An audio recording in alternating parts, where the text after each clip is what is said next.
se cherchent une identité. C'est surtout des gens qui ont probablement pas une vie à eux-mêmes.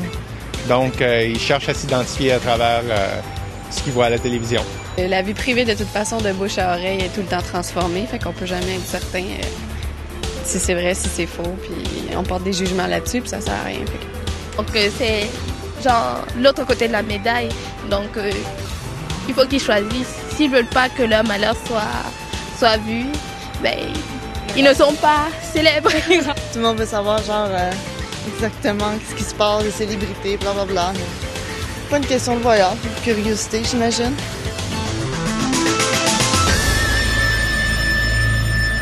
Curiosité. D'ailleurs, je suis très curieux de savoir ce qui s'est passé avec Varda, qui était tête du débat. Quelques chirurgies, peut-être, quelques opérations ou autres, je ne sais trop. Bonsoir, Isabelle Maréchal. C'est longtemps que je vous ai vu. Alors, vous comprendrez que Varda ne s'est pas présentée pour une raison qu'on ignore à ce moment-ci. J'espère que tout va bien pour elle. En tout cas, bref, en débat ce soir, Isabelle remplacera Varda avec Éric Rémy également pour parler justement de ces vedettes qui dévoilent leur vie privée sur les ondes comme ça. Est-ce qu'on est des voyeurs en si intéressant? Et aussi dans ce débat, le Doc Mayou qui est dans le studio de TQS à Trois-Rivières. Bonsoir, Doc Mayou. Oui, bonsoir, Martin. Et Michel Mambara qui partage la table avec vous, Doc Mayou, parce que Michel Mambara a connu quelques... Enfin, vous avez fait la une de l'Éco-Vedette. Ils ont exagéré, Oui, mais vous êtes là pareil. C'est une belle photo, hein? C'est incroyable. Ça me fait plaisir. C'est incroyable. Écoutez, c'est Mambara dans l'embarras. Oui. Ouais. Alors, Michel Mambara, écoutez, on va d'abord commencer par... On va faire votre cas. Est-ce que je vais bien? Docteur Mayou, Oui, est-ce que c'est je vais ça. bien? Il faut poser la question. Je ne sais pas, Michel. Je suis loin. Là, Admis en psychiatrie, Michel assez. Mambara, à l'hôpital Saint-Luc. Qu'est-ce qui s'est passé, Michel Mambara? Il y a un psychiatre qui a dit que j'étais poète, un autre qui a dit que je suis psychotique, mais pas psychopathe. Ben là, ça, c'est rassurant. Ouais. Qu'est-ce qui s'est passé? Moi, je voulais attirer l'attention parce que je voulais partir crisser mon cas, excusez-moi du terme. Je voulais aller vivre au Rwanda. Parce qu'il y a des choses que j'apprécie pas. Mais les gens ont trouvé que j'étais malade dans la tête. Pourtant, je suis correct, hein? OK, là, attendez un peu, là. Il y a eu alerte à la bombe. Appelé par vous? Je l'ai fait avant Gilbert Rozon. Fait que je l'ai fait avant, c'est les droits d'auteur, j'ai été le premier à faire le Non, job. mais vous comprenez que faire un appel à la bombe, c'est sérieux, là. C'était pendant la période du festival Juste pour rire. Et les policiers sont venus en riant. J'ai dit, prenez-moi, je suis dangereux. Ils riaient et je pensais qu'ils allaient m'amener en prison. Ils m'ont amené à Notre-Dame. On n'interne pas les gens pour rien à l'hôpital Saint-Luc d'habitude. Ouais, mais moi, je voulais aller en prison. Pour après ça passer en cours. Pour après ça être expulsé du Canada. Pour attirer l'attention. Ou pour être expulsé du Canada. Là, vous me dites ça sérieusement? Je suis sérieux. Vous n'êtes pas humoriste ce soir. Non, je ne suis pas humoriste. Je me tiens tranquille. J'ai porté une chemise en moi que vous voulez que je me déshabille? Non, ça va. Okay. Surtout, gardez votre micro. Ah, c'est vrai. Est-ce que c'est votre linge ou vous l'avez emprunté chez Simon?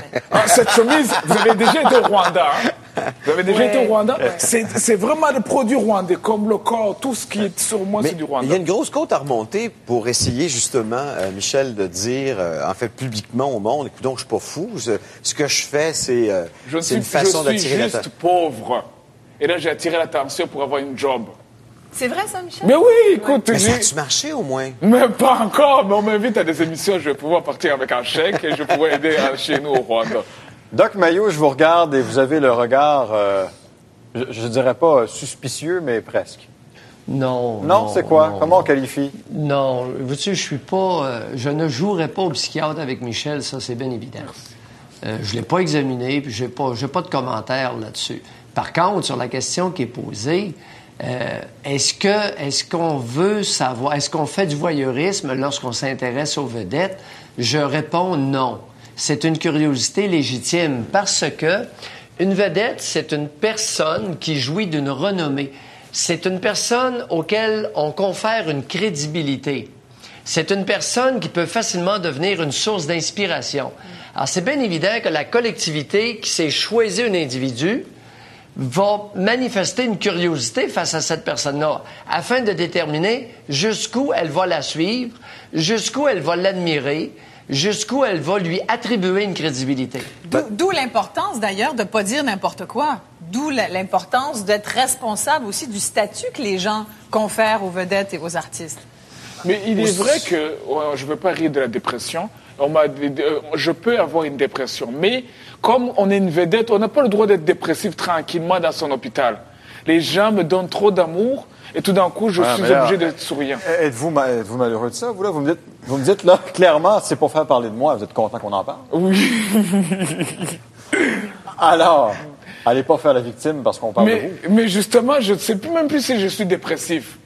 Parce que même ma mère me regardait bizarre. Je dis, maman, tu me reconnais pas, je suis ton fils. Je n'ai rien, je suis correct. Mais les médecins, je sais pas, regardez. Écoutez, le regard. je sais pas moi non plus. Rémi. J'ai le même problème que le Doc Mayou. Moi, je suis même pas psychiatre en plus. Rémi, vous avez une émission 98.5. Oui. On va recevoir des vedettes. Oui. Puis oui, des fois, on tombe dans le privé. C'est vrai. C'est bon, ça? C'est bon. Pas un voyeur? Je suis pas un voyeur. Moi, je fais de la radio, fait que c'est pas pareil. OK, là, T'es un écouteur. Non, en fait, mais comme le disait le Doc Mayou, c'est que tout le monde a ça. Tout le monde a cette curiosité-là. Il y a des gens qui savent bien s'en servir. Je vais vous donner un exemple. Michel Richard en est un. Paris Hilton en est un autre. Oui. Britney Spears. Je veux dire, les plus grandes vedettes qui savent bien utiliser ce côté voyeur de nous, le public, peuvent faire une carrière. Mitsu a fait sa carrière là-dessus aussi. Ça, c'est incroyable. J'ai des revues ici à Potin. Là. Théodore, ça c'est bon. José Théodore et Stéphanie Cloutier, enceinte de 3 mois, malgré son diabète. D'ailleurs, comme si on était diabétique, on peut pas avoir d'enfant. Bon, il y a un autre, c'est Stéphane de Nord-Métal, se vide le cœur. C'est plus délicat, Martin. Oui, non, je sais quand même. Mais tu sais, regardez ici, Monsieur Nord-Métal, ici, qui lui a tombé dans la drogue, la cocaïne, semble-t-il. J'ai Maman Bougon. Le cancer m'a redonné la vie. Regardez, je vais le montrer ici, celui-là, Maman Bougon. On va avoir le côté vrai des artistes. C'est intéressant, ça. Mais ça, c'est Regarde intéressant. notamment cette page-là, c'est parce qu'il y a des gens qui souffrent de cancer, il y en a beaucoup de gens pour qui Louison Daly, c'est un exemple, ça lui a redonné la vie. C'est donc un exemple. Je pense que les gens ont besoin de se sentir pas tout seul, en fait. Ils ont besoin de se sentir près de leurs artistes. Puis si les artistes visent la même chose qu'eux, ils les aiment encore plus. Il y a une question là, c'est comme si on transmet à l'autre un peu de ce qu'on vit. Mais ces gens-là, si on se dit, ces gens-là, avec ce qu'ils ont réussi à passer au travers. Peut-être que moi aussi, je suis capable. Puis il y a plein de monde. Je veux dire, il y a plein de gens qui, en ce moment, voient Michel, qui se disent, moi aussi, j'ai souffert d'une dépression. C'est pas grave. Je veux dire, il n'est pas en train de Monsieur Robert, vous aussi, vous êtes une vedette, quelque part. Parce que il faut savoir c'est quoi être une vedette. Oui, t'es même là-dedans, Martin. Il parle de toi. Oui, il y a une page là-dedans. Qu'est-ce qu'ils disent? C'est pas intéressant. Non. Je veux voir. Non, regardez ça, c'est ce qu'il y a de mieux.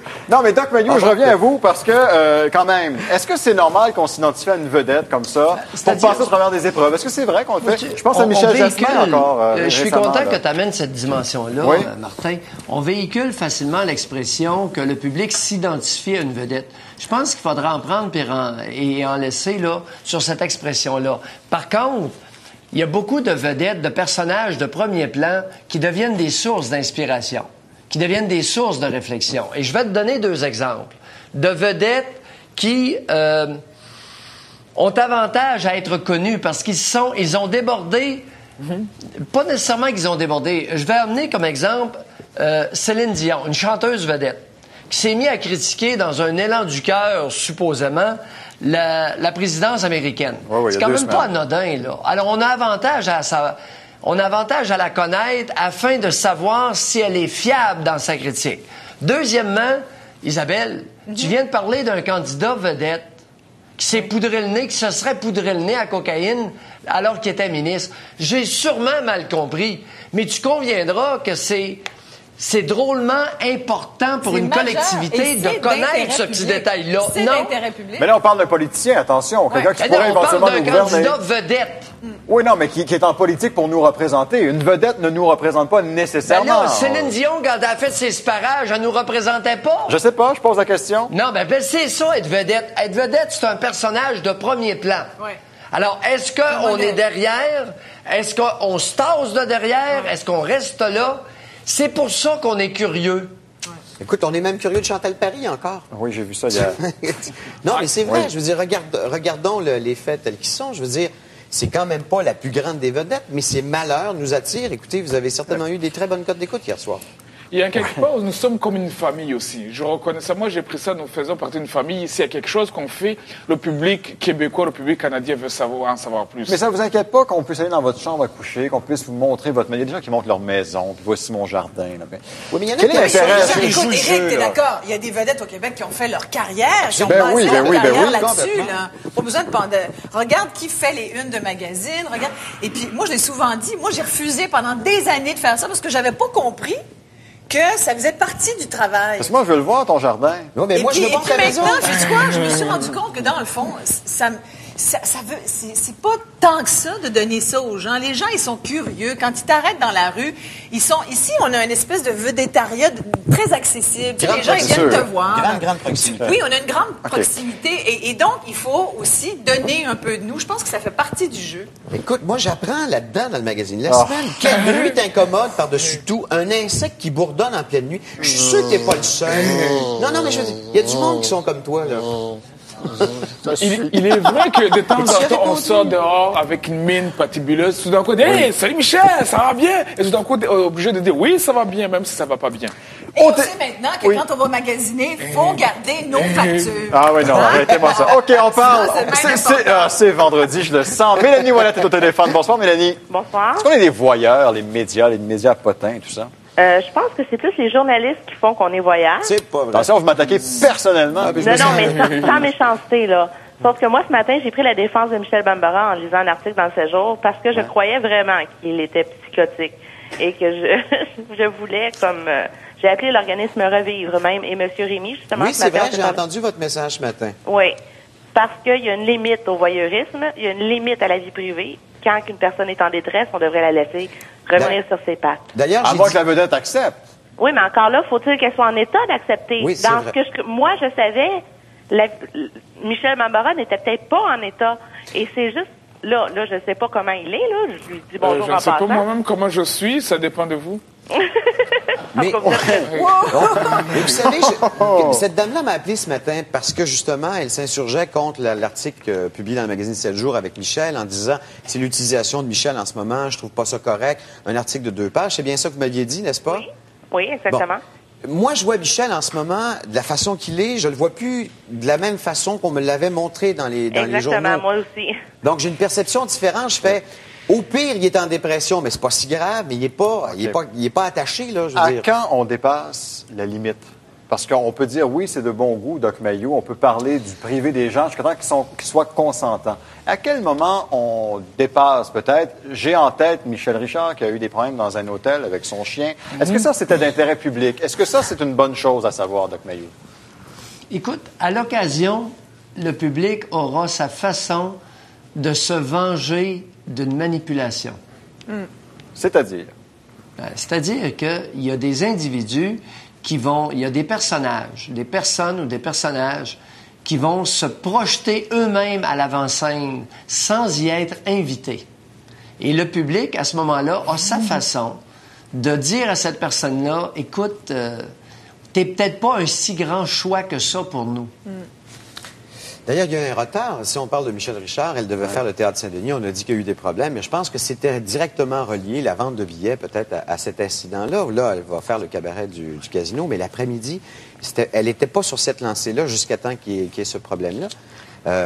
Faut être fait fort, par exemple, une fois qu'on a fait ce qu'elle a fait, pour encore affronter les médias et continuer à faire le métier. Moi, je me serais enfermé dans un garde-robe pendant 3 mois. Là. Mais est-ce qu'il n'y a pas dans ces vedettes, justement, une volonté à tout prix de faire la une, de devenir une espèce de junkie des magazines à potins, pour être là absolument, coûte que coûte? Non, mais Martin, il y a des vedettes qui s'auto-proclament vedettes. Ils ne sont pas le choix d'une collectivité. C'est toute la différence. On a actuellement des candidats, on a des individus qui essaient de s'auto-proclamer comme étant les représentants ou voulant être les représentants du peuple.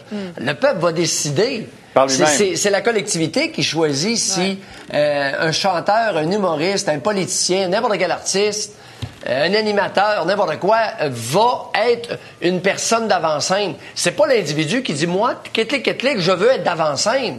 C'est les nerfs, là. OK, je vous rappelle... Vous faites encore penser à André Boisclair, Doc Mayou, quand vous parlez comme ça. C'est drôle? Je veux juste vous rappeler nos numéros de téléphone, si vous le permettez. On va prendre un appel tout de suite après.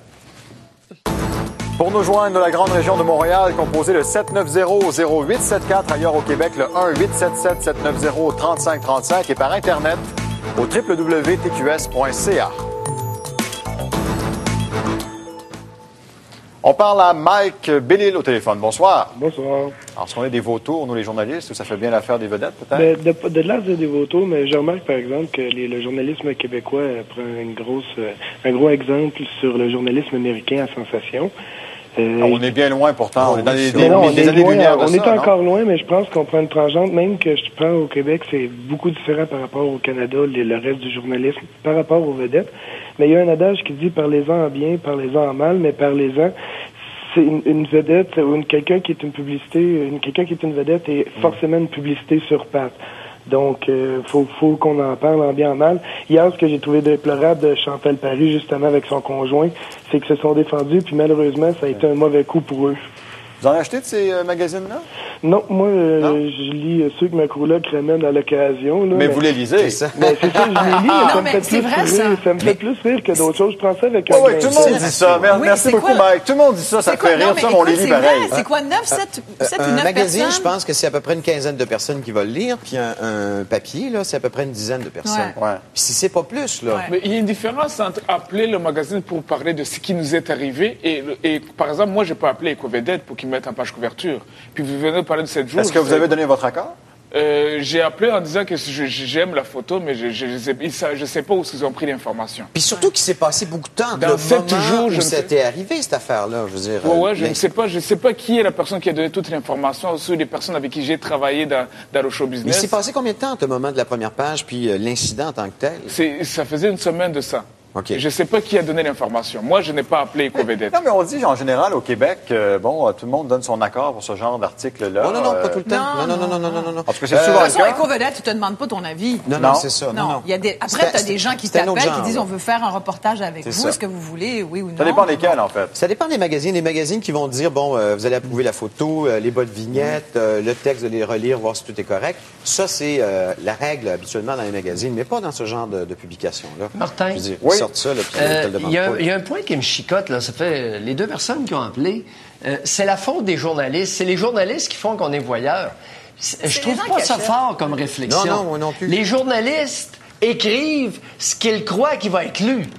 Alors, la tendance qu'ont plusieurs personnes à blâmer les autres, à blâmer les journalistes, à blâmer le journalisme québécois pour cette attitude-là, ça, je trouve ça pas fort. C'est la loi de l'offre et la demande. Dans le fond, on ne l'écrirait pas si ça n'intéressait personne. Non, faut vendre.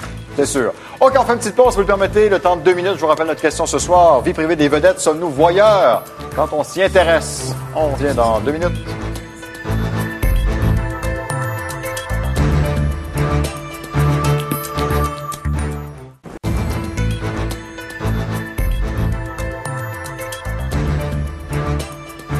Les revues là. Hein. Le réalisateur, Luc, veut les revoir. Oui, c'est ça. Tout le monde les regarde durant la pause, s'intéresse. On regarde tous. Oui. Non, mais ça répond à ta question. Mais Martin. oui, je le sais. Sébastien Doré est au téléphone. Bonsoir. Bonsoir. Alors, voyeur, vous?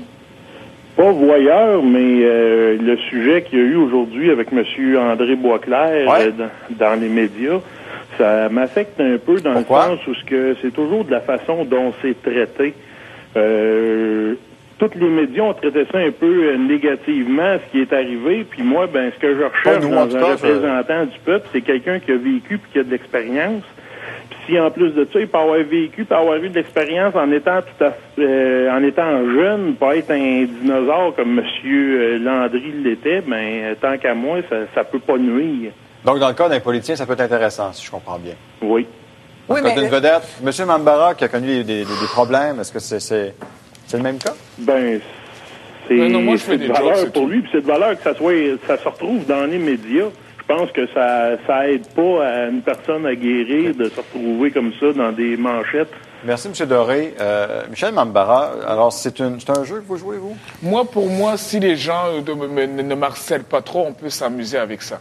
Ça m'a pas dérangé, j'ai vu ça dehors. Peut-être que les gens, c'est de l'amour qu'ils veulent me prouver, mais j'y comprends pas grand-chose de toute façon là-dessus. Mais dans votre cas, c'est de bon goût. Heureusement que je suis humoriste, un artiste. Oui, mais au nom de l'humour, crédibilité, il y a quand même une crédibilité d'humoriste. Est-ce que ça fait rire, ce que vous avez fait?